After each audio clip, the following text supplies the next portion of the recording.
everybody, I'm back. I'm going to be muting everybody's mics because I hear some people are moving around furniture. So I'm going to be muting everybody's mics for now. I also just want to advise you that I have started recording the session just so that we can be able to put the recording up for those friends of ours who have not been able to make it to the session. So I want to formally welcome everybody here. Yes. Somebody's mic is still unmuted. Tabang, please unmute mute your mic.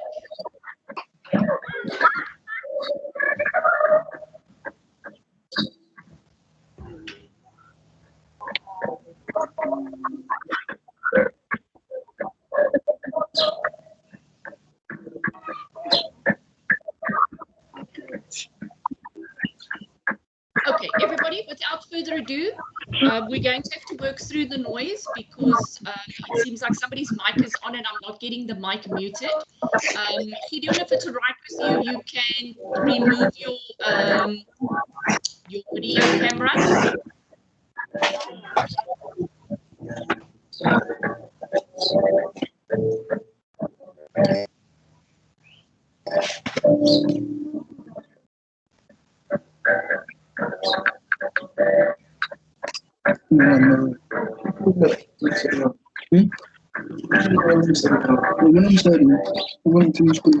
Guys, somewhere we have somebody whose mic is on and I'm not going to be able to speak and work if we have this background noise.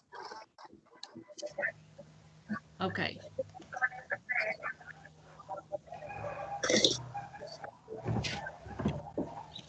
There's still a mic that's on.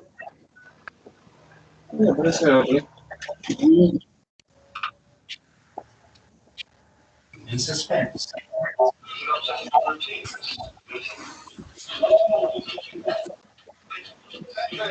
Tabang, please put your mic off. Tandiwe, please put your mics off.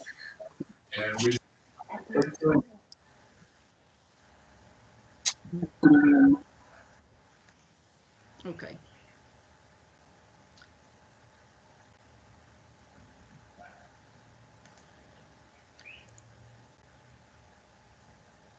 Okay, guys, finally we can start. Can everybody see my screen?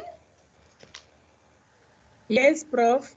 Okay. Are you seeing the first slide of the PowerPoint presentation? Yes, we can. Okay. Bernardine?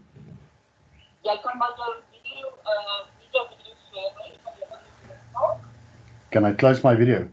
You can, Done it. thank you. Can you still hear me on the... Loud and clear? Okay. Okay, so guys, without further ado, let's start this afternoon session. So this is me. I am Bernardine Benson. I am your stand-in lecturer for this module. This slide is just to show you that I am a mere human being, just like you are. I have a family. There's my family on the right-hand side. It's my husband, my 2 children, and myself. I'm the small one there in the middle. I was a police official for 19 years, from 1988 until 2007, when I joined UNISA as a lecturer. I have now been with UNISA shortly over 14 years. That gives me approximately 33 years that I've been working, either in law enforcement or in training. My qualifications, I have a BTEC policing, I have an MTEC policing, and I have my PhD in police science. My area of specialization is art crime. So the 3 modules I'm responsible for are those there in black. The one in red is not my primary module, so I'm a stand-in lecturer for that module. That's why it's written 3 modules and not 4. So don't think I can't do maths. I know how to use a calculator. And then I'm also a postgraduate supervisor for 12 master students and 2 PhD students at the moment. So if you carry on with your studies and you want to do either a master's or eventually a PhD, you might end up being one of my students, but be warned, I am a very strict supervisor. So you will know by now I am married. I have 2 children, Bradley, who is 20, he's the tall one with a fluffy hair, and Michaela, who is 17. So a little bit of housekeeping. Where are we in the world today? And why are we in a super semester? And what is a super semester? Well, basically, thanks to COVID, it had a major ripple effect into the matric year last year. And as a result, the matric results were very late in coming out.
Professor Benson, we've lost you. We cannot hear you.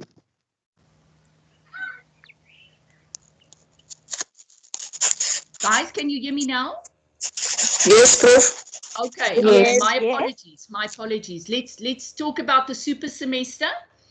I'm going to cut that part short. It was not a university decision to push back the registration, but higher education asked us to do this.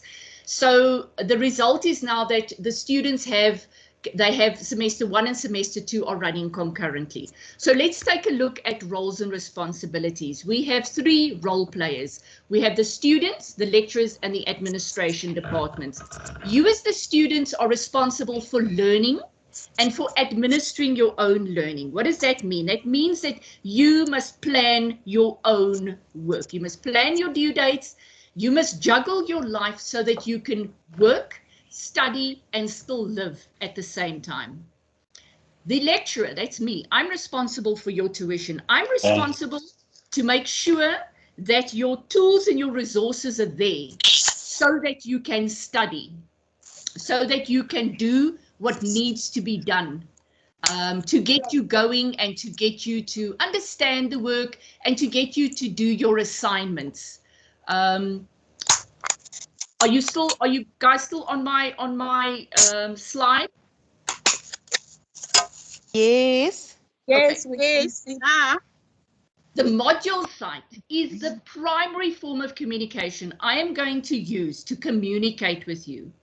If there is an important announcement, it's going to come to you via the module site. So if you are not getting your emails from the module site, it is majorly problematic.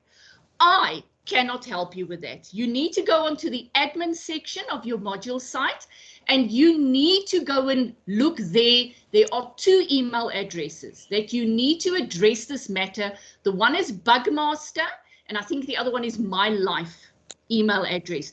Go and look there and report the problem. Don't wait until you miss a due date or you miss communication. Do it as soon as possible. And then in terms of communicating with the university, unless atavuma system let's access. guys, can we switch off our mics, please? Can we let me speak and then when we have Q&A, then you guys can speak. Thank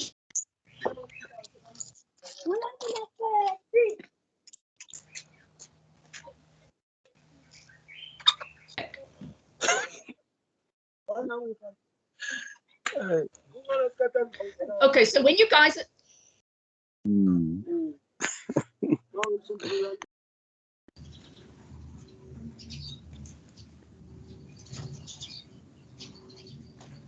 Guys, somebody's mic is still on and somebody's having a sideline conversation. Please, can we make sure our mics are muted?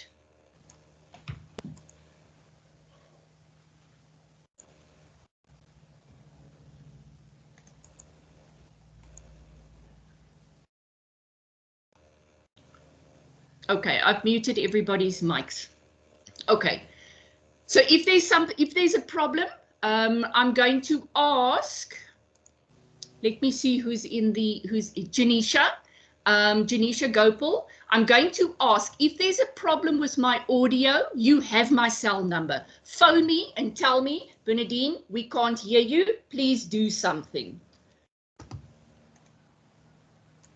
Okay. So when you write to the UNISA, or you write to me, there are a couple of ground rules that you have to attend to. As you have seen, I'm a lecturer for more than one module. So if you send me an email like this, dear Professor, I'm doing a follow-up to inquire about assignment 1 and why it's not showing on my UNISA. The questions are unavailable. I don't know who you are. I don't know what the module code is. And I need to have a basis of the inquiry. So in other words, in the subject line, put your student name and your student number. You put your module code and you put the basis of your inquiry. In this communication, at least there's a basis. So I know it's something about assignment 1, but I have no idea which module. Then the second type of email I also get is when students use a Gmail address. Now, I have sent numerous messages about this, numerous announcements about this.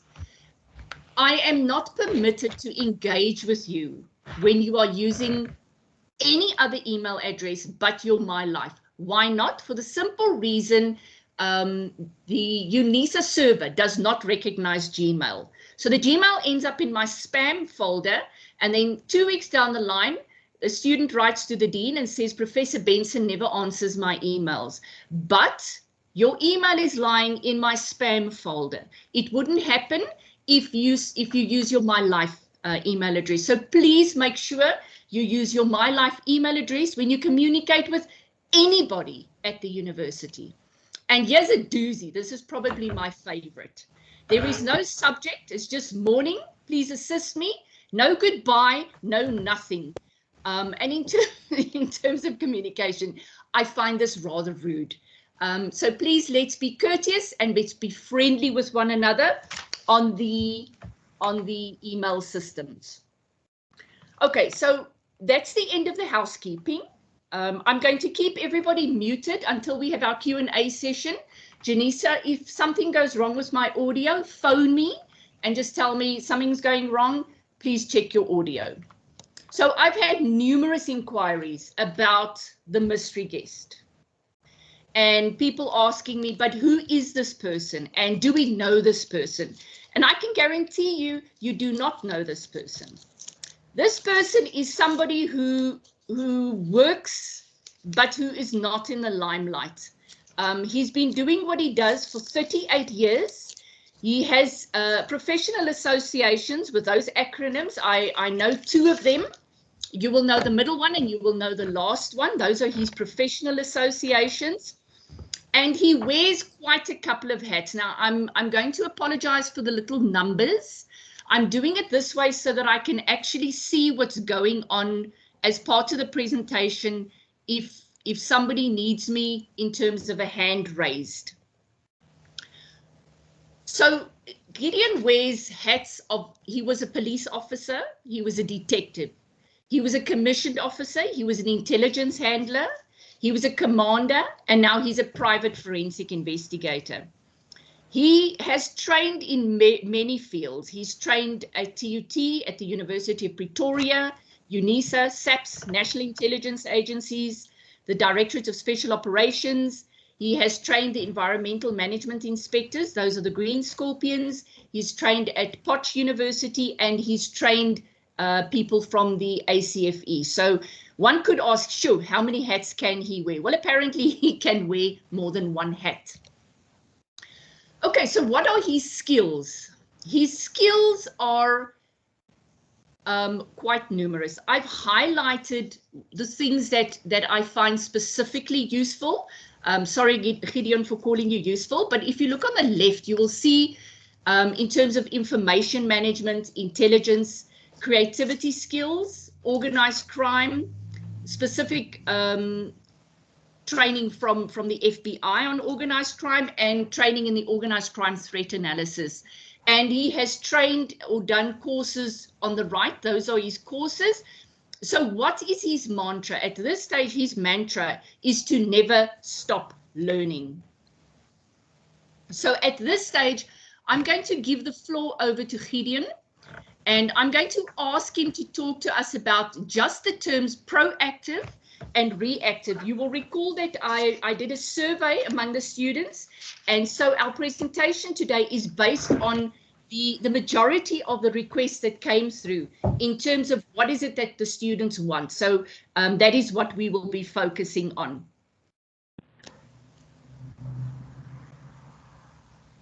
So let's just give Gideon a moment to get himself up and running.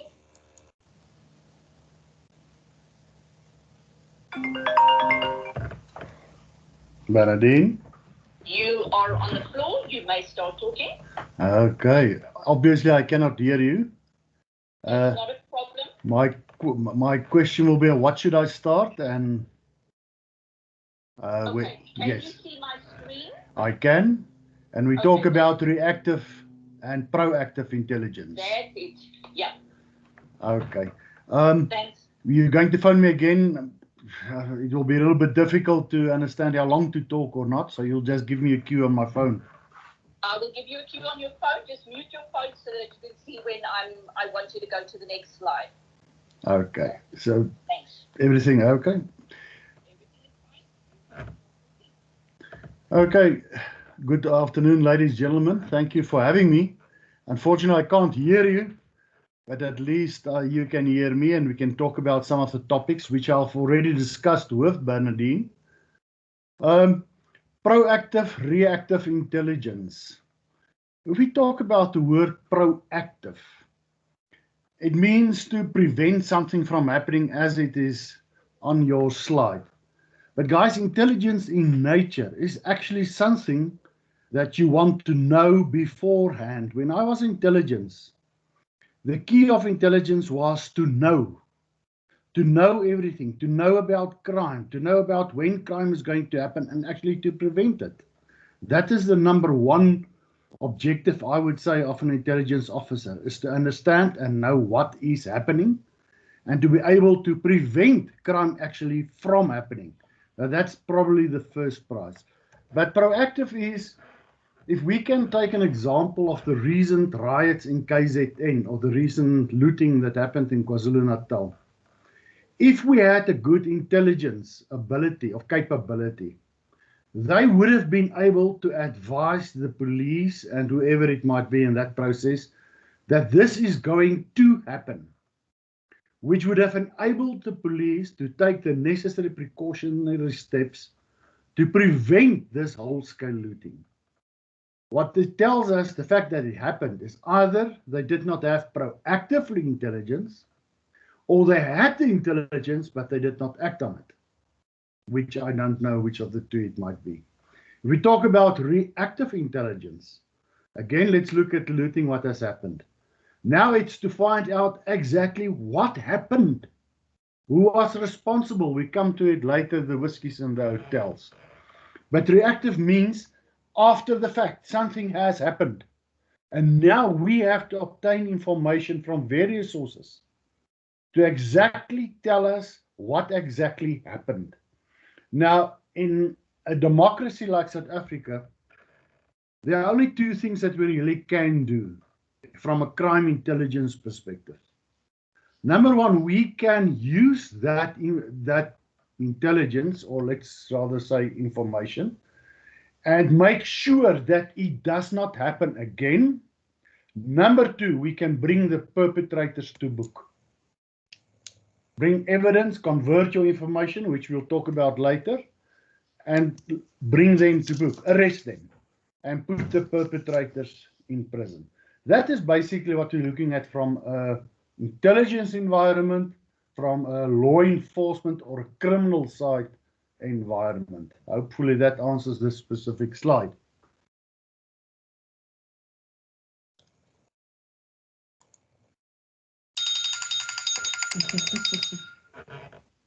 Okay, remember I cannot hear to go on.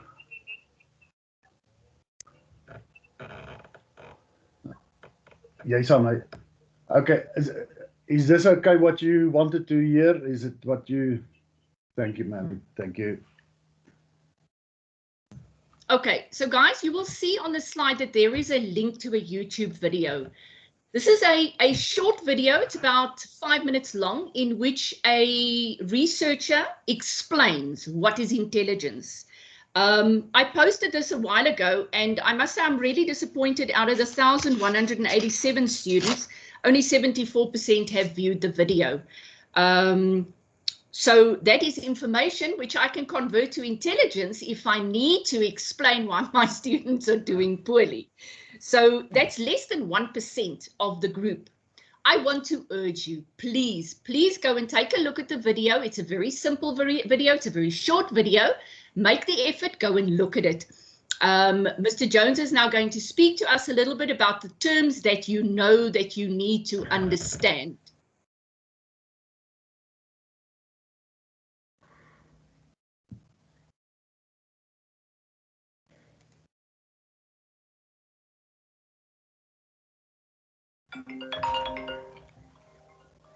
Right, dealing with intelligence and crime intelligence.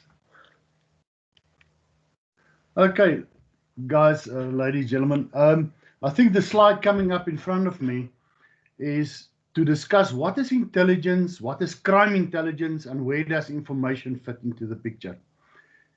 We should actually start with the basic one, and that is information. Before we even talk about intelligence, we should understand what is information. Information is data. You'll probably watch that video, you look in your books, or you'll find numerous sources of what is information. Information is data. Where do we find information? You can find it from various sources. You can find it in the internet, in newspapers, from informers, from wiretapping or listening to conversations.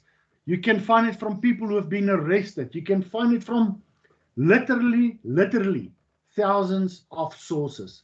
That is data or information that you receive, the material. Now, once you, as a, let us call it intelligence officer or intelligence handler, one operator, whatever terms you would like to use, all those terms are correct. If you work in an intelligence agency, they will probably call you an agent. If you work as in the police, they can call you intelligence officer or a handler. It doesn't matter. It all means the same thing. But what happens now? You have got sources, or you find sources of information, or you develop sources of information. You obtain that information, and you go through a process of that information by converting information into intelligence. Now, there will be a next slide to tell you the process. The process usually is the following. You get the data, the information. You put it together. You analyze it. You make sense out of it. You collate it. In other words, you put it in a chronological and logical order. And then you disseminate it or you use it.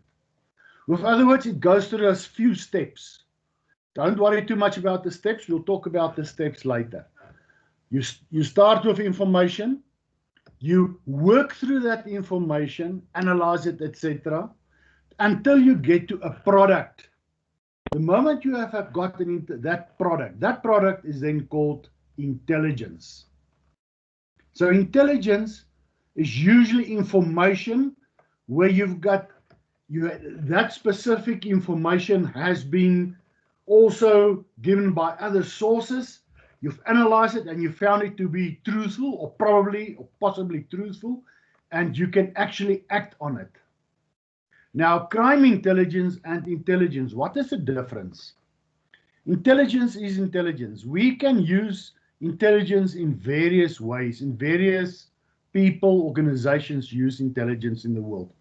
I mean, guys, if you use your cell phone, Microsoft is gathering information on you. They put where you go, you've got on your phone or your laptop, your preferences in clothing. When you buy something, everything is recorded. So there's actually a consumer profile of you built on your social profile, etc. And that will advertisements that you receive when you open your mail or go to you open Google, because of a profile that you have actually created, that has been created from you, from information. That's intelligence profile. That is probably consumer intelligence. You get business intelligence. You get all kinds of intelligence. The product that we are looking at, or the specific type of intelligence that we are looking at, is crime intelligence. Now, what does that mean? It is actually specific intelligence that has to do with crime in South Africa. And where does this lie? This lies primarily with the South African police. Yes, the National Intelligence Agency will also partly deal with it.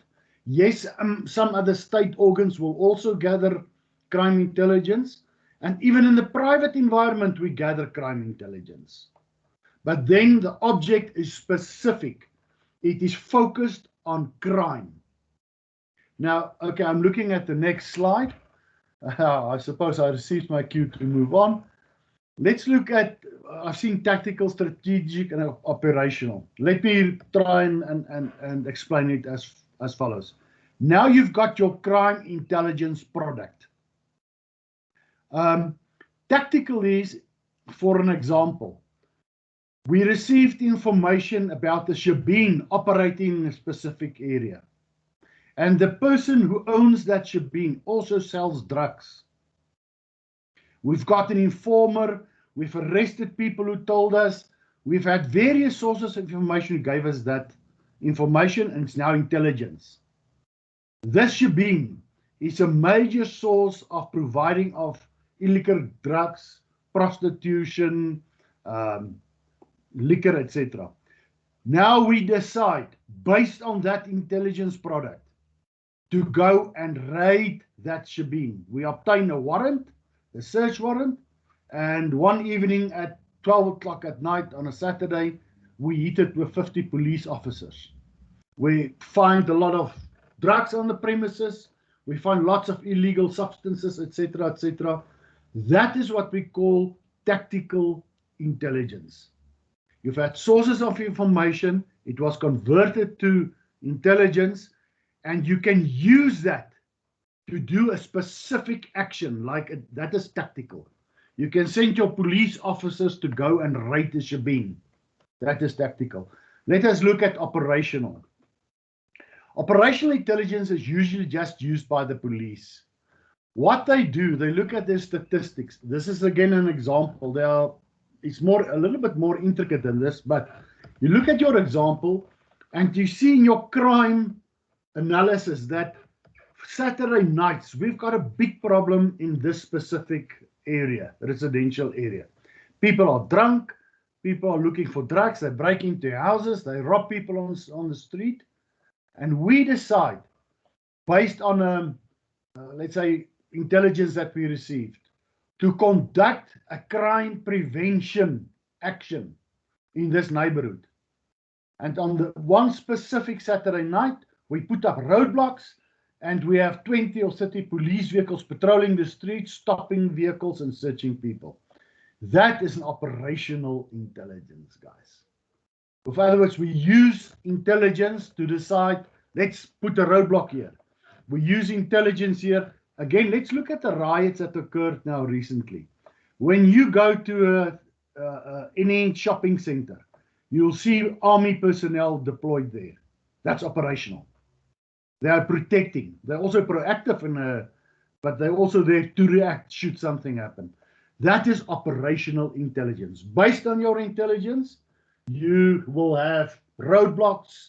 You will saturate an area search, etc. It's a more wider thing, a wider net that you cast. Tactical is specific. One target, you hit that target.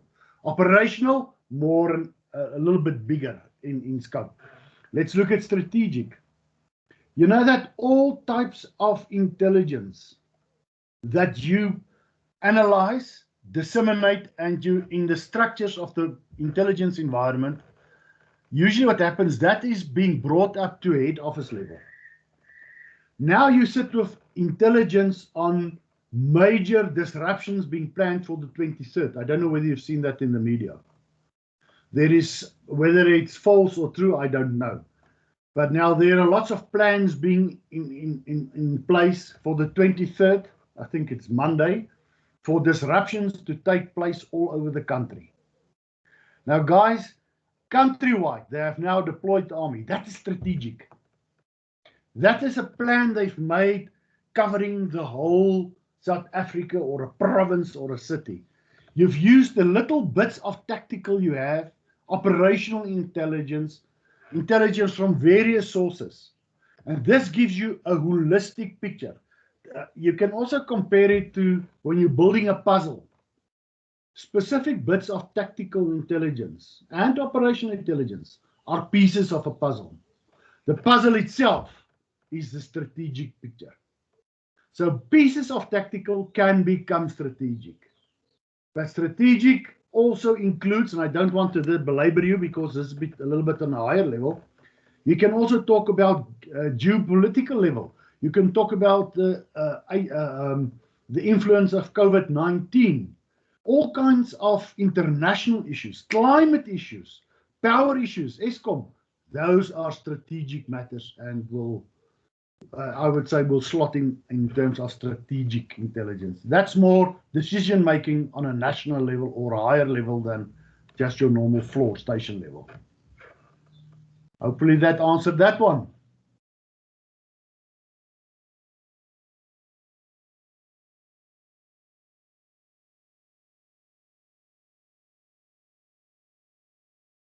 Okay, Bernina, I'm not sure what to say on this specific one. Comments on that one?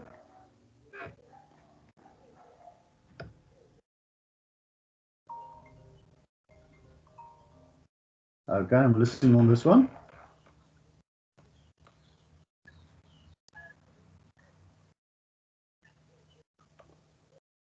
Okay, you put the next slide on when it comes up. Okay, thank you. Okay, so I think Gideon has laid a very nice foundation for us, but so what? What does this mean? Okay, so you are working in company X. Here's your company. Your company exports tires. And for some other reason, something is happening to your profit margin. Your profit margin is taking a nosedive, and you don't know what is going on. Now, the basis for any problem-solving methodology is you must understand your problem. And understanding your problem in a limited way will lead to a limited solution. So Gideon is going to talk us through the threat analysis. What I see or the in crime front threat of me analysis. is a slide where you talk a little bit about the crime threat analysis. You know, one of the major things I think that we are doing wrong in South Africa today in terms of crime intelligence is that we do not have proper crime threat analysis. What does that mean? That means you should be at your head office level in South African police, in law enforcement environment. Have a list 1 to 100 of the top 100 criminals in the country. And you should focus your best efforts or your efforts of the best units on those guys that present the biggest problem. So what is a crime threat analysis? A crime threat analysis is a product that, it's an intelligence product where all the intelligence comes up to a point after it has been analyzed, etc. Okay, private sector, I'll jump to the private sector now. But anyway, you have to understand what problem you are facing. If you don't know on what you have to gather intelligence, you can gather intelligence on any target and you cannot say it's right or wrong. Let's take a private example in the private sector. I'm the owner of a factory, or the owner of a factory approaches me as a forensic investigator, and he tells me, look, I've had a major loss of income. I lost 10 million rand. But I've got no idea how. I've got no idea how it happened, who was responsible, etc. What you have to go and do before you start investigating anything, before you start gathering intelligence, is to understand what is the threat that is actually facing you. And you'll see in the next slide, if we say about the threat, it's basically the problem. What is the problem facing me? For if you do not understand the problem, guys, you cannot address it. If I don't understand what I have to do, I cannot do it. You cannot measure success just in terms, for instance, I've arrested 1 or 2 people. You have to understand exactly the nature of the beast, the problem facing me. Where is the money leaked out? Who is stealing? How do we operate? You have to be able to understand the problem, and the moment you understand the problem, you can then decide on what strategy to follow. That's not really in your books, but you must understand, for instance, if I know that the people doing deliveries at the factory, that they are offloading the product alongside the road during their deliveries, I can put a tracking device on that truck, and I can put a surveillance team on the truck, and we can actually catch them in the act of offloading product of the client somewhere. And then we can stop that leakage and we can solve the case for the client. That is basically a crime threat analysis and a problem statement. Now, to come back to the slide in front of me, you know, how do you know the problem? How can you say, I understand the problem? If you can answer these questions that is in front of you right now, who, what, where, when, why, and how. Those are the questions. If you're going to write me a report, the report should address these issues. If they're material, I mean, how we know it's for money, for example. It's almost 90% for money and power if you talk about organized crime and politics. But so we already know why it's for money. But we must understand who's involved. How do they do it? What do they do? They're selling the chairs. Where do they do it? When do they do it? You have to be able to address this, to be able to create a proper crime intelligence, to focus your energies, and to be able to get a result. I'm going to monitor. I'll take an example of an investigation I'm currently busy with. All investigations are big investigations. You have to go and draw up an investigation plan. That investigation plan is like a management plan that you draw up, guys. In a private environment, not necessarily in the state, but in a private environment, management work on the triangle. Those of you who've done management will understand this, especially project management.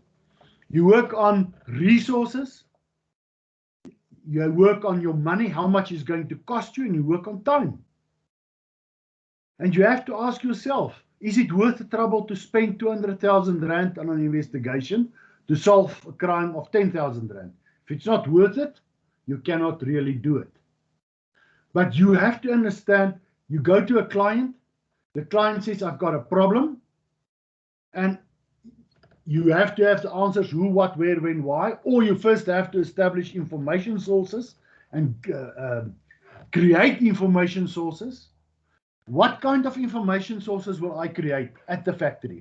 I'm just jumping a little bit to give you an example, practical example. You have now to go to they've got no idea. I will probably recruit an informer. Now, what do I mean by doing that? I will inject a person as a laborer in the factory, but he's not really a laborer. He actually works for me. He provides me with information inside what is happening. At the same time, I will probably put surveillance on the delivery trucks. So there's various techniques that you can use until you've got your who, what, where, when, how, why. Then you say to the client, look guys, we have to spend 2-3 months. It costs about 5,000 Rand a day to investigate. The budget is going to be 250,000 Rand, 30 working days. Are you okay with this? This will be the objectives. We will find out how it's stolen. We'll obtain evidence, prepare a case docket to get to the police. We'll register the case docket with the police, and we'll see if we can arrest the persons responsible. Secondary, in a private environment, we'll also say you can use that evidence to trial the people in a disciplinary and get rid of them. So, okay, that is basically on this. If there's anything else on the previous slide, or next one. Yeah, who is involved? You know, you have to, that answer is always the case. It's part of the whiskies in a tell. Who, what, where, when, and how. So you have to get that information. And you have to recruit sources. You have to go and understand your problem. And you have to see, what can I do to get information here? Okay, next one. Let's see where we are. Crime scenes. I'm not really sure what to say on this one. We can perhaps, a cue from you, Bernadine, will be helpful, or a next slide, or yes. Right. Okay. Xavier. Ek los my foon aan, dan kan jy hoor. Okay. Okay, so this is when you arrive at a crime scene, there's usually clues that you can process. There should be fingerprint evidence or DNA evidence, or in other words, you have access to evidence. But in terms of the path that you are walking, we are in a legal environment. So in other words, we have to do things according to specific laws and rules. We have the Constitution, we have law, we have criminal procedure. So there are specific ways in which we have to do what we have to do.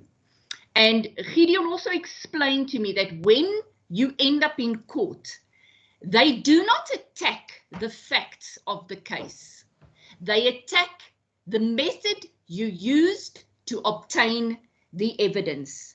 So whatever you do, whether you are processing a crime scene for clues to get evidence in support of the crime intelligence you have, or whether you are working informers or gathering information, make sure that you color inside the lines. You learned in FOR2607 that whatever you do, whether you go the disciplinary route, the civil route, or the criminal route, the end product is always tested in terms of specific rules and laws. So you must make sure that you dot your I's and you cross your T's. You have to be meticulous, you have to be honest, and you have to be ethical in terms of what you do. Now, going on from what Gideon said about the whiskies and the hotel, if one of those elements are missing, you're sitting with half a picture. If all of those elements are missing except this, if all of those elements are there except this one, you can't do anything.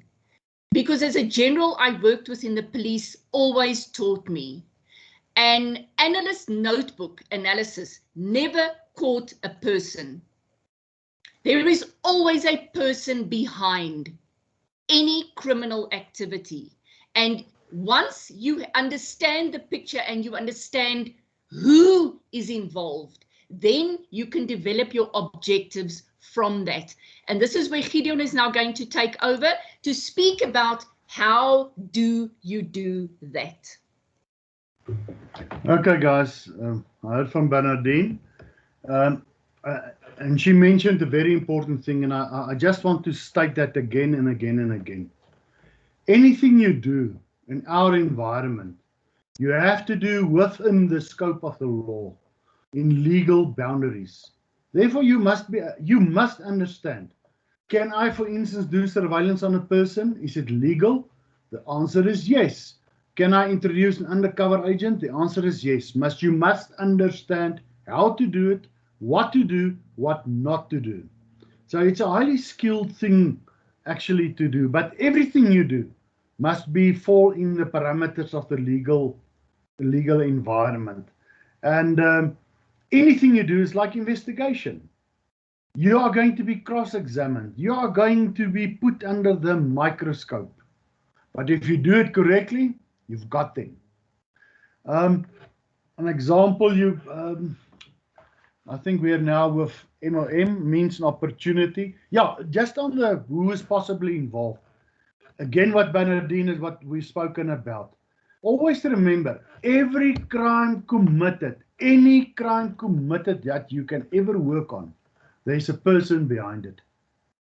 A person with structures, a person with contacts, a person with networks. That is how you get the opportunity usually to get to them. But always the person. You have to work towards the person. Now, the higher up the person, the more difficult it becomes. Okay, means, opportunity, motive. This is something that I brought in actually from America. I see in South Africa we don't really use it in our guideline or study material, but it's a very important thing. You know, I was taught as a young detective, always look for motive, motive, motive. And it is still relevant today. Who did it? Why was it done? But you can actually take these three things, MOM. You must say what was the motive, who had the opportunity, and means the ability to have done it. Once you apply those three things, you only sit with a small, you take a factory full of persons who are people who are maybe the suspects. By applying the MOM, you've only got 10 or 20 left. And you focus on them. Always MOM, motive, opportunity, and means. What do I say by that? An example of a crime, a person robs someone in the street and he runs away. And you've got the name of a person who's possibly the culprit. But he's lost one of his legs. He's got only a one-legged person. It cannot be him because he doesn't have the means. He couldn't run. He doesn't have the ability to run. So lots of things can cut you out as a person's got an alibi. He wasn't here. He was on leave somewhere else, which you can prove. That means he did. The means wasn't there for him to be able to do it. Or the person who committed the theft had a key. That means you have to look at who had the ability to make a key or copy or duplicate the key, or who actually carried the key. So MOM to me is a very important thing you have to look up. And then if I look at the next slide, I think that I want to go to, crime threat analysis, pattern analysis, financial profiles, and lifestyle audits. I see there are lots of different types of analysis. Let us just start. I want to start with the last thing first, the lifestyle audit. You know, that is something that can easily be done in the private environment, also in the government environment. If you look at me, my name, Gideon Jones, all you have to do is to understand what is my salary, what is my income through other means. Maybe I've got policies, maybe I've got whatever it might be. And that gives you an amount. Let's say the amount is 100,000 Rand. I wish it was. It's not, but I wish it was. Then you go and you look at the deductions a person has. You see this person is driving a 2 million Rand vehicle that has a monthly payment of 50,000 Rand. Now, it's easy. 100,000 rand income already mean minus 50,000. You said to 50,000 left. You look at the house he lives in. He lives in a multi-million rand house, another 20,000 rand gone. You just look at the normal expenses and you find out that that person has to earn, or his expenses comes to about 300,000 rand a month. But he only earns 100,000 rand a month. The easiest sum to do of all, a lifestyle audit. Guys, this is, it boggles my mind to look at people who's in a normal job that earns 20, 30, 50,000 rand a month. And they drive the nicest vehicles. They live in the nicest homes. Immediately the bells must ring. That is if it's not a person from a rich family or the wife has got money. A person must live within his means. You can easily audit that.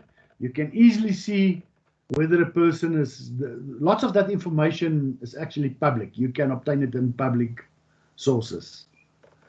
All right, then financial profiles, that's a little bit more difficult, but you do a financial analysis. That's usually on income, again, income versus your expenditures.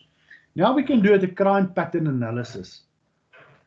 Crime pattern analysis is we receive information on a daily basis. Every crime that is registered, or a crime that is registered at the police, is entered into the police's CAS system, a very good system.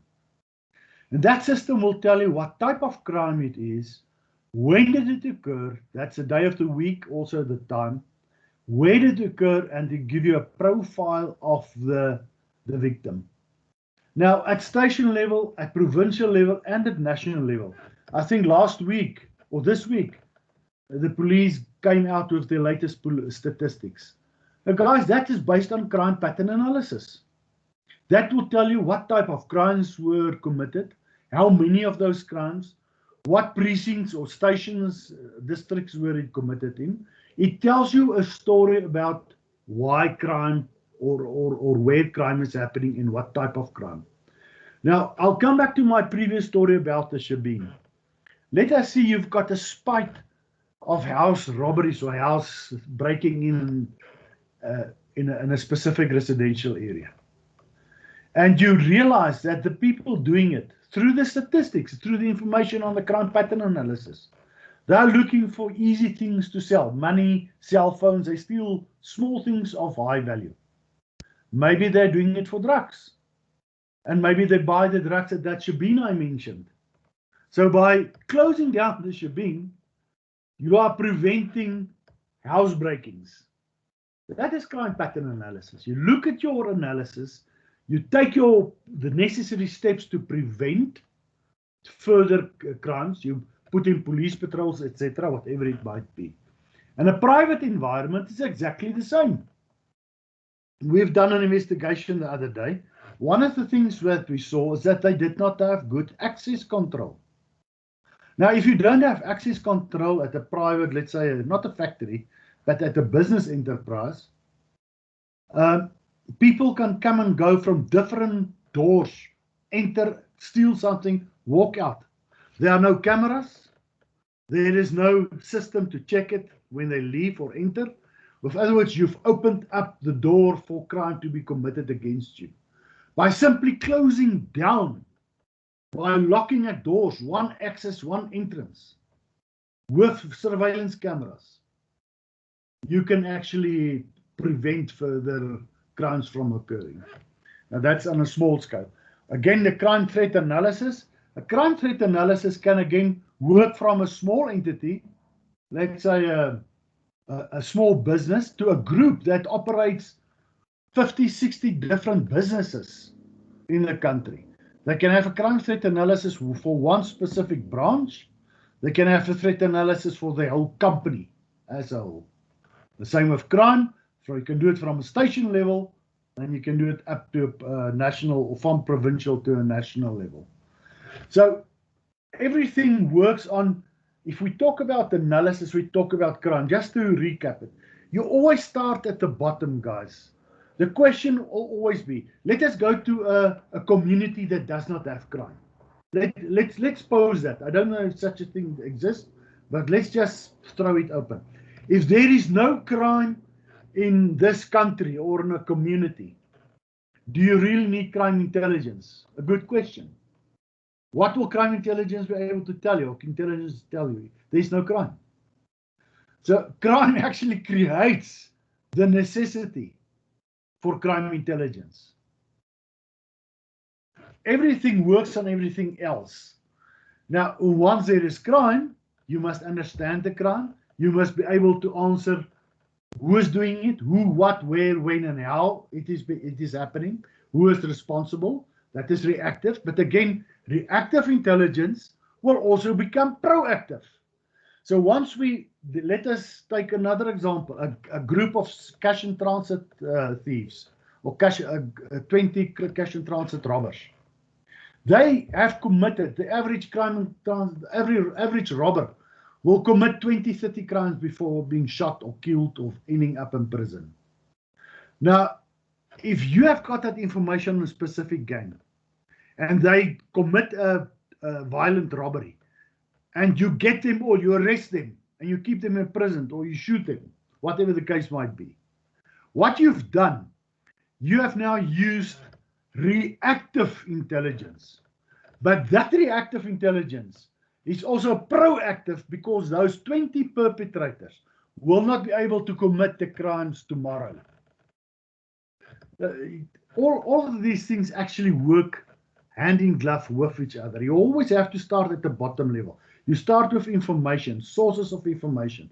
You can only do that if you've got a good analysis, if you understand the nature of the problem that you're facing. That brings me back, you can look at it again. If you understand your problem, if you can describe your problem, you can look at the strategy to combat it. That is the first rule. If you don't understand the problem, there is nothing you can do about it because anything you do is just thumb sucking. Now, if you look at crime threat analysis, and is the reasons always crime related? No, guys. It is socially related. It could be poverty related. And I'm not saying poverty is the cause. I'm not saying social fabric of social fabric is the cause. What I'm saying, everything plays a role. You have to understand the role. And if you've got it wrong on national level, which I think they get it wrong at this point in time, nothing else will matter. You're always going to be reactive, always. You're going to be reactive, and you'll usually then put in the wrong steps, only for a problem to occur a few months down the line. And that is private, that is government, doesn't matter. You always have to be, it's a cycle. Once you've solved the problem, you have to anticipate the next problem. Let me also think of an example of that. In the Northern Cape, they're now stealing these plants, fake plant, I'm not sure what it's called in English. Suddenly, that's now a big crime. In my time, when I was a police officer, you did not hear of rhino horn smuggling. It didn't happen. It wasn't there. Again, a number of years ago, certain crimes did not even exist. Suddenly, there is a huge demand for a product. It creates the opportunity for people to smuggle abalone, smuggle gold, whatever it might be, the commodity. And it creates a whole crime network and a whole crime community around that commodity. So you cannot say that we have successfully sorted out crime or problems, because the next problem that you're not even aware of it is waiting down the line tomorrow. A few years ago, we did not have cell phones. Today, fraud that is being committed on the internet is rampant in South Africa. The problem we face, and I deal with this quite a lot, is that the perpetrator is not even in South Africa. The perpetrator, the people in charge, they sit in other countries. Drug smuggling, cocaine. Let's take cocaine as an example. What is the source of cocaine?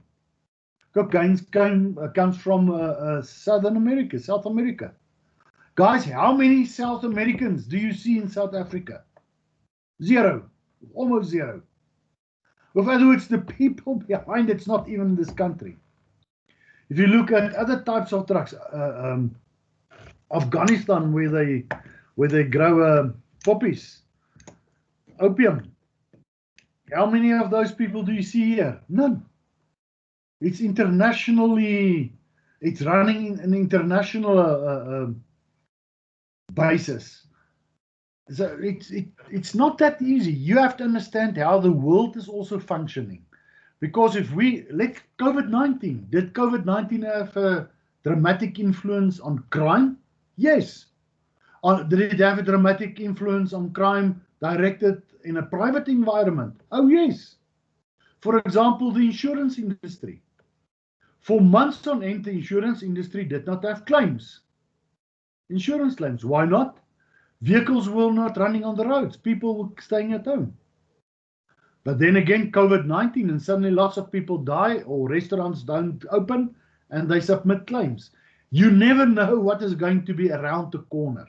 And that is the nice thing about intelligence, from a global level to a national level, to a individual level, station level, to your level, to in a private environment. You just never know. You always have to look at possible threats. And that intelligence is looking at that. Investigation, that's another interesting point I have to say. Investigation is always reactive. Remember this. Investigation, in terms of its nature, can never be proactive. Only information and intelligence can be proactive. And it's usually a combination of both. So guys, I think from my side, the reactive to proactive, investigation is always reactive. Intelligent information can be proactive and reactive. And information itself, if we talk about information, we just talk about information itself. It's never, it's material from sources. You have to take information, it has to go through a process, become intelligence, and then you have to utilize it. And also this, I have to say it, and it's very important. Intelligence is never the end. Intelligence is always a means to an end. And everything is related to each other in our environment. Then the tactical, strategic, operational. Tactical, you get information, you go to the shebeen, you hit them. Strategic is take the riots in KwaZulu-Natal. That is on a very high level. Intelligence has to go through units. It goes to the role players on national level, and they decide, look, whoa, there's going to be massive problems next week. Let's put in the army and we prevent it, or we stop it. Operational, operational is where the example I gave of you of there's crime happening in a specific area. And what I do, I hold roadblocks. I put police officers there. I've got a specific police action. Operational intelligence is usually linked to the police, to law enforcement. You very seldom can use operational intelligence in a private environment. It's a policing thing. Okay, guys, on those three, any questions? Bernardine, relate to me.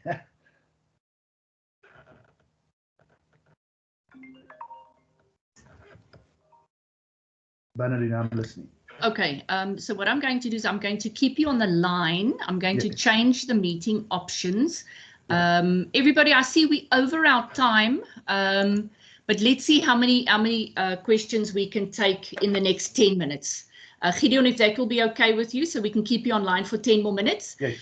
So at this stage, it doesn't seem that Gideon can hear what's coming in. So okay. I'm going to ask you to raise your hand. I'm going to take 3 questions and I am going to relay them to Gideon, and then he is going to answer those 3 questions. So if I can see some hands. Okay, Aviwe Siyamu, I see your hand is raised. Zara Nazreen, your hand is raised.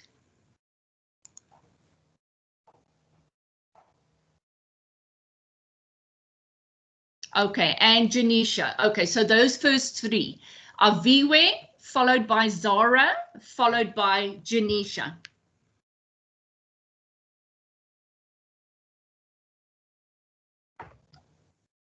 Aviwe, your question? Oh dear, Aviwe's gone. Okay, Zara, your question?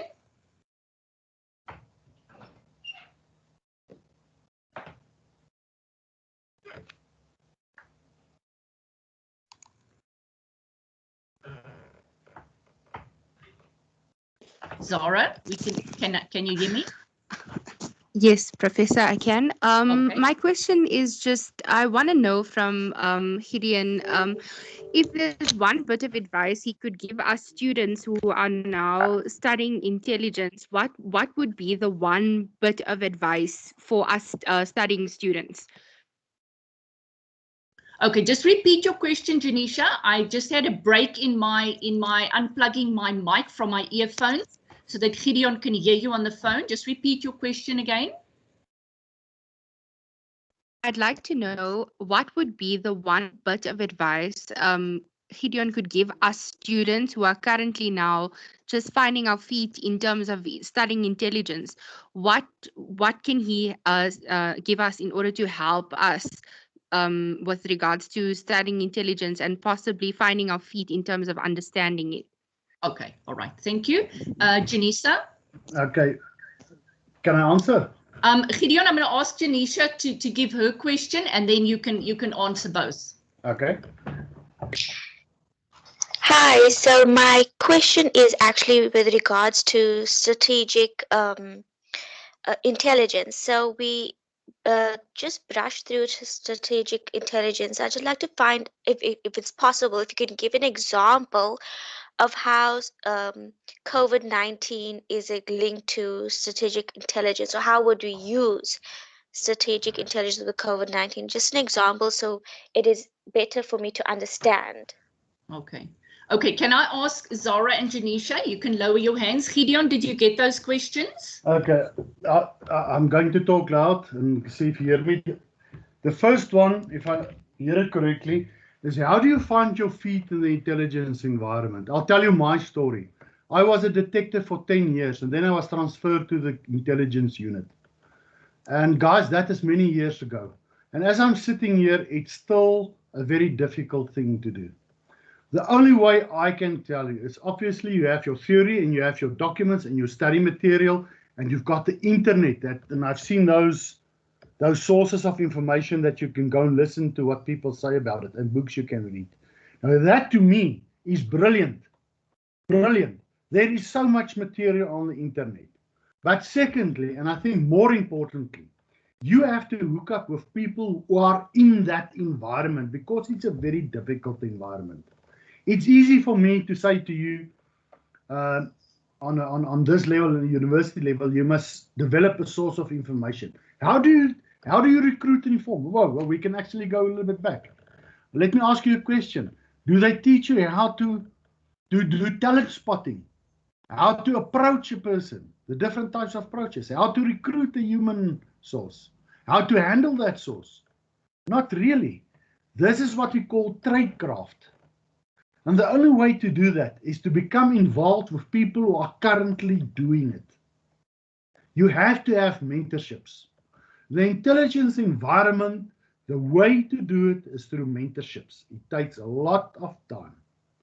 Hopefully that has answered you, but from your perspective, I would say the following.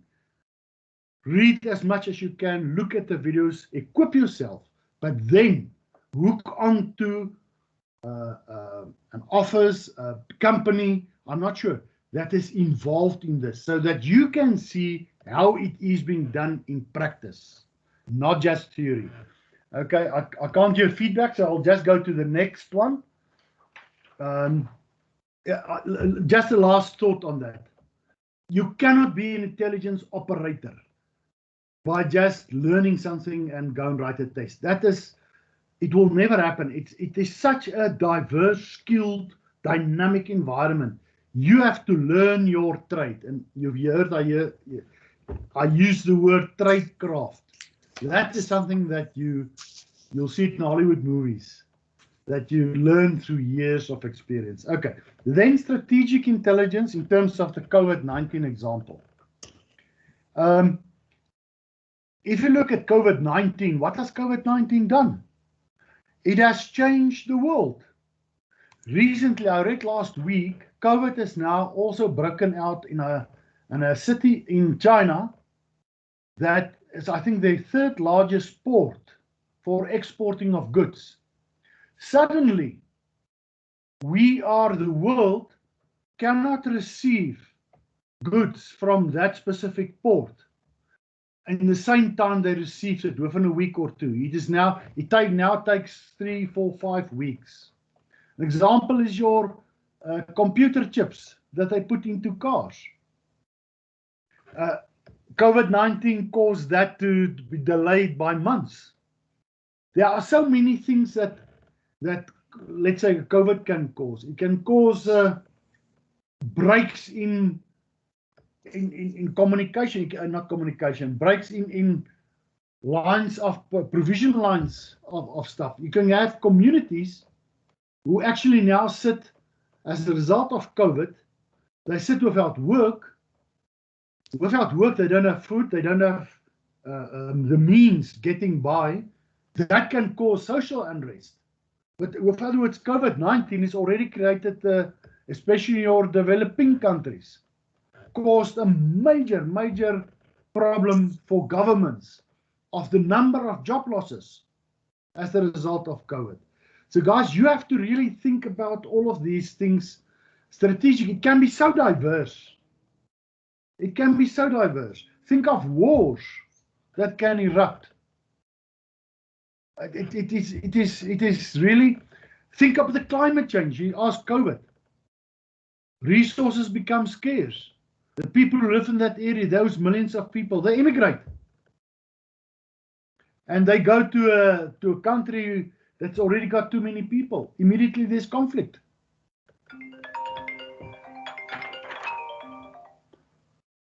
Valerie? Okay, I think you've sufficiently answered that one.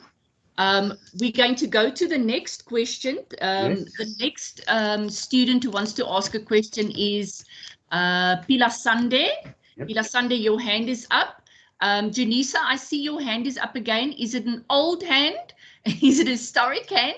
Or is it a new hand?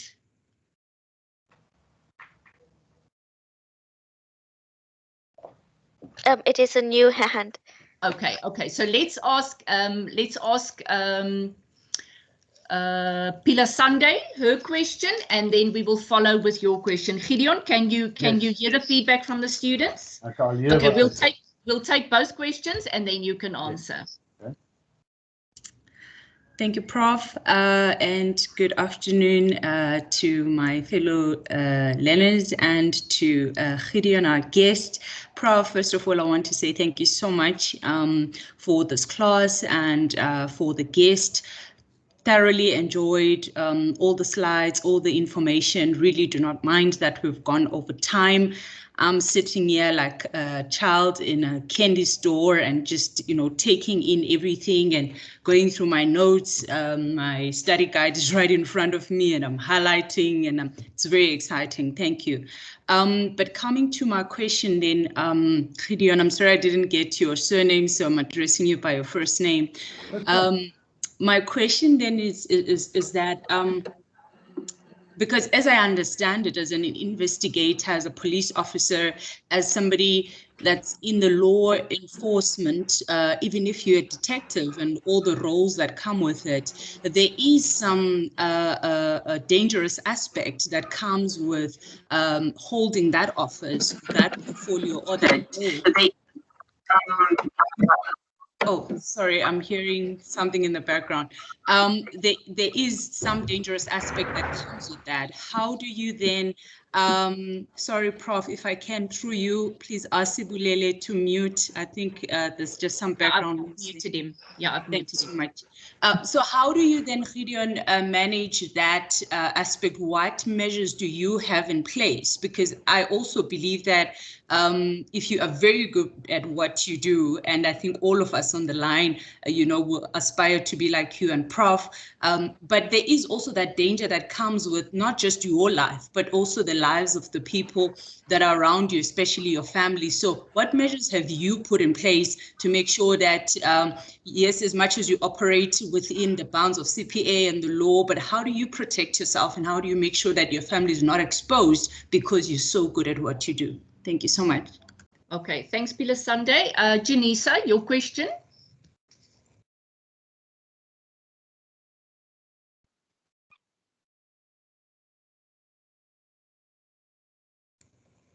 Hi. Yes, we can hear you. Okay. So my question was just with regards to with regards to the practical experience that he was referring to, that Gideon was referring to. How would we get a practical experience in South Africa? Is there any specific companies or with SAPs, just for us to gain experience to just better ourselves for when we do graduate and we are looking for jobs, because they do ask for experience. Yeah. Okay, thanks so much. Let me Okay, answer. Gideon, you got those questions? Okay, I've got it. Okay, guys. The fact that you don't know my surname is that actually goes to question number 2, or on the danger aspects. If you're an intelligence operator, and I think I'll tell you again, take you back to when we were handling undercover agents. You know that we arrested literally hundreds of people, and there were many shootings. We arrested murderers, etc. Undercover agents went into those things, talked with suspects. The suspects thought they were part of their gangs, for example. An extremely dangerous job. Even today, we would take people, inject them into syndicates or at a working place, and they will get information for us. The only way to really protect yourself, you can't do it physically, is that the people must never know that you're doing it. You protect your sources of information. You'll see when we write an intelligence report, and we haven't even spoken about stuff like that. What we do when we listen to a phone conversation, we will not say that we obtained it from a phone tapping. We will say we obtained it from source ABC, so that nobody knows who is source ABC. If we've got an undercover officer involved, we will not say we've got an undercover officer in our report. We will say we obtained information from source XYZ. So the way to really protect yourself in an intelligence environment is to be anonymous. You're not a Mike Bollays, for those of you who know me. You will not see my face in the newspapers, because that is the surest way of attracting attention. You don't want to attract attention.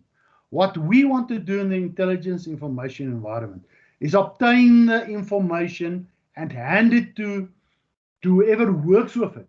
They become the face of the prosecution or the police action or whatever action it might be. The people don't even know that it is you that caused their downfall. Guys, I investigated police officers. Till today, they don't even know it was me. That is the key to surviving it. It is dangerous. It's extremely dangerous. I mean, if they find out what you're doing, you open yourself up. So you have to be well trained and know exactly what you do. That comes to the practical experience. You cannot jump into this field if you're not really experienced. And how do you get that experience?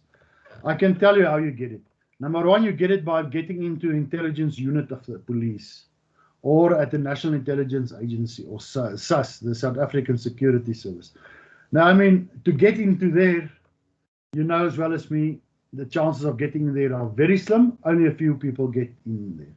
There are a number of investigations, private investigation companies out there. The best that you can do, guys, that I would suggest, is to apply at some of these, and I don't know who they are and where they are. I know the job market is very tight. The job market is very tight. But you have to establish it. You have to get into with someone who's already doing it or doing some part of it. And from there, work your way towards whatever destination you feel like. I must also say this. Very few people in intelligence environment remain married. Yeah. It's a very, very demanding job. It doesn't have hours.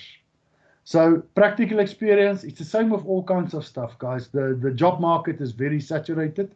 You can't just pitch in. I don't know, maybe you can. It's one of those things where you have to hook on to someone who is already involved. And from there, gain your experience if that's what you want to do for your life. Further on. Yes, Bernard. Okay, thanks, Gideon. I'm going to take the last round of questions, Yes. but before I do, I want to underscore what Gideon has just said. Being an intelligence operator is not for everybody. You must be able to lie, you must be able to deceive, and you must be able to hide in plain sight. And not everybody can walk that road. So it's not sexy. It's not glamorous. Not Hollywood. It's not Hollywood. It's really, really dangerous. So yes, I want to leave that clear. I see we have one last question, a hand raised. Taylor, I'm going to just unmute your mic and then you can raise your question. Okay, Taylor, and then Pila Sunday. And guys, I think it's 25 past already. Those are the last two questions we're going to do. Then I'm going to greet Gideon. And then I'm going to, so Gideon, you're going to keep your answers crisp and short. Yes. So that we can, I see we have three. We're going to take the last three. Please let's keep our questions crisp, short, so Gideon can answer crisp, short. It's going to be Taylor, Pila Sunday, and Hannah. Good evening, Prof. Gideon and the learners. I just want to put this question. It's not related to the lecture, but since Gideon made an example of the looting, I just want to find out, there was a rumor before, after the looting, that intelligence was known to the police and they never acted. So I want a clarity to know if that is true, will that be result to intelligent failure? Okay, thanks, Yeah, Taylor. right. Pila Sunday. Did he Thank you, get Prof. Yes, Taylor, we got your question. Thank you. Pila Sunday. Thank you, Prof. I just wanted to share what I have done and to perhaps assist the student that asked how to get exposure. So in my current work, I won't mention the company name, but I have asked to be moved to the Security Intelligence Department so that I can get exposure, because I didn't want to have to finish my degree end of next year and start applying for jobs and with zero experience. Secondly, I've written to the station commander in my residential area, and I've asked if I can be a volunteer on weekends, and I sent all the details together with declaration of interest from my employer that I've spoken to my employer and received approval. I have not yet received any response from the station commander, except that he acknowledged my request and said he will look into it and come back to me. So I just wanted to share that with the student that asked how can she get exposure. Thanks, Prof. Brilliant. Thanks. Hannah?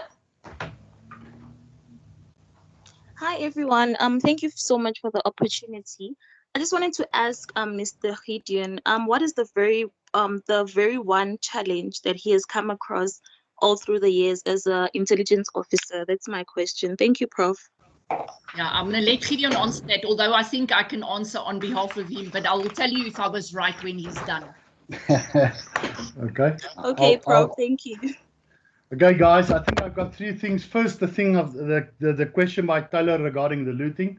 I can tell you straightforward, without I put myself on the line here, there was a huge intelligence failure. A huge intelligence failure. But we can go into the details, but which I don't know much of, but you don't have to be a genius to see that, and they're on various levels. It failed dismally. Okay, that's the first one. Then the second person, sorry, I didn't get your name, that you said how you got involved. I like that answer. Excellent. I think that's the right way to go. If you're not a police officer, you're in a private environment, you're young and you want this field, I would say, guys, join the reserve police or become a reservist. You have to creatively think of ways how to inject yourself into this environment. Okay. Thirdly, Hannah, the one challenge, sure, my dear. Let me tell you, it takes over your life. And you pay a huge price in terms of personal life. And I think Bernardina said it. It's not Hollywood. If you see the Hollywood movies, this is not Hollywood. It's a lot less glamorous, It's much more dangerous. You know what's the biggest danger? You look into the abyss. They say you look into the abyss and the abyss stares right back at you. In other words, people who are mixed with crooks all day long can easily turn and become crooks themselves. That's a big, big danger that our people face every day. You have to be very careful for that. With that, thank you very much. Okay, Gideon, I'm going to formally thank you very, very much for your time. Guys, Gideon gave up watching rugby to be with us this afternoon, so we're going to thank him. Hopefully, with the next session, we can have him again. Then we will plan better, so there's nothing on the rugby. So, Gideon, I'm going to bid you goodbye. Guys, hang on for me for 3 moments. I just want to share some important news. And Gideon, again, thank you so much. It's my pleasure. Okay, now that I think Gideon has left, I'm going to unmute everybody quickly. Guys, I just want to share one thing with you. We will have another session. I know that there are questions about how to answer the questions in the assignments. I've taken note of it. I'm working on it. As I told you from the beginning, I'm not the intelligence expert. There's a saying in tuition, if somebody else can say it better than you can, then let them. And that's why I got Gideon on board. So I will be preparing another live session similar to this one about what to expect in the exams and how to prepare for the exams. Now, what you are currently, some of you are seeing on your exam portal or your portal where you upload is you are seeing that there is a portfolio with a date. Now, at this stage, I can tell you there's a glitch in the system. That is incorrect. You will be writing, the system will open on a specific day. I think it's sometime in October. You will have 72 hours and then the system will close. It's going to be open book. You are going to get a case study or a scenario, and you are going to have to answer questions out of the case study or scenario. I can guarantee you that the questions you had thematically in assignment 1 and 2, you will find those questions thematically in the assignment. Let's talk quickly about assignment 1. Assignment 1, the tutorial letter is out. Please go and look at the feedback. Assignment 2, the answer tutorial letter is not yet out for 2 reasons. Number 1, we have about 100 students left to mark. As we are marking, we are finding students who have submitted tutorial letters, SASA documents, FOR2602, FOR2605, documents that are locked, 10 blank pages, a declaration of authenticity. Now I must cancel these assignments. The system is closed. Remember, the system is closed. I cannot open that system. Now I must tell those students, that student must now gets an email. That student must now contact me and say, ooh, I got a problem. My assignment was cancelled. Then you communicate me via email and we make a plan. Now, while there are students hanging, I cannot release the feedback tutorial letter because then I'm taking the opportunity away from those students to have an opportunity to give me their correct assignments. I will have a cut-off date. And at this stage, it seems the cut-off date for feedback on marks is probably within the next week. We're just waiting for communication from the university. I will communicate that on the announcements.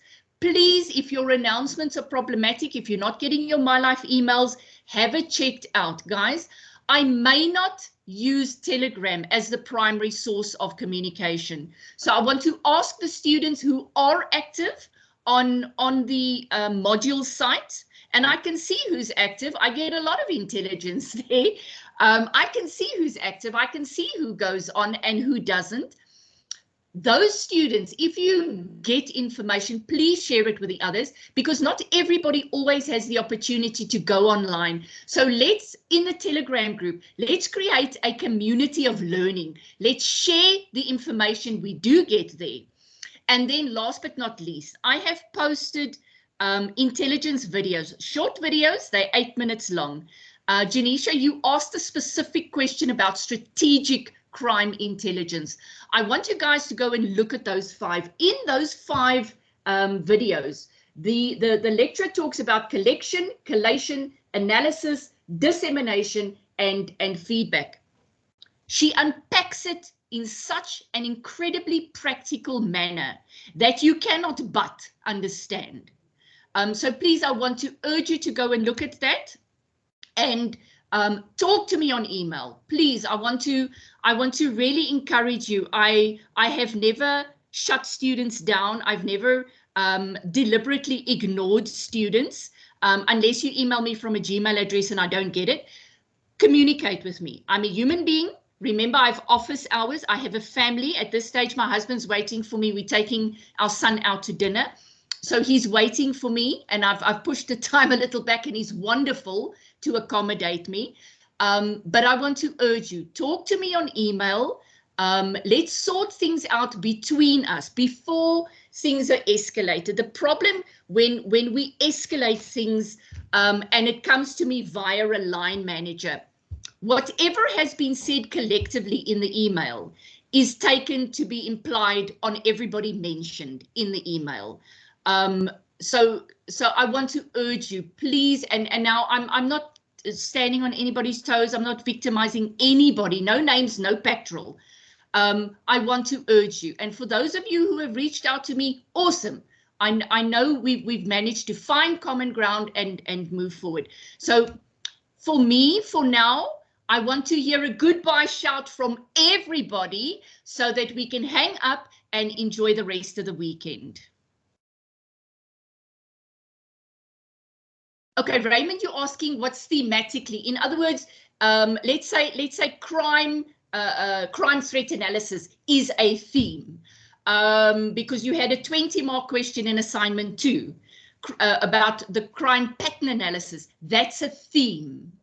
So thematically means you're going to get a similar theme in the exam. I hope that makes it clearer. Okay, so everybody's mics should be unmuted about now, and now we can shout bye everybody. Have an awesome weekend. Bye everyone. Bye.